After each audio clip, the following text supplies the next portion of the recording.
بسم اللہ الرحمن الرحیم۔ السلام علیکم دوستو، اس ویڈیو میں آپ کو بتانے جا رہا ہوں کہ بھارتی ریاست بہار میں ایک استاد کو تیسری جماعت کی طلبہ کو ہراساں کرنے پر نوکری سے برخاست کر دیا گیا ہے۔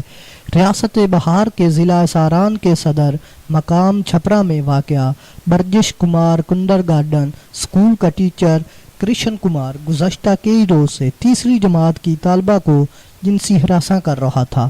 ننھی طالبہ نے استاد کے غیر مناسب رویے کی شکایت اپنے والدین سے کر دی، جنہوں نے اسکول پہنچ کر استاد کی خوب جم کر پٹائی کی۔ اسکول کے لوگوں کو بھی جب واقعے کا پتہ چلا تو انہوں نے بھی اسکول کے گیٹ پر بھرپور ہنگامہ کیا۔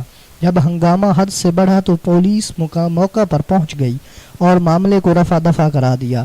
دوسری جانب شکایات ملنے پر اسکول انتظامیہ نے ٹیچر کو نوکری سے برطرف کر دیا ہے۔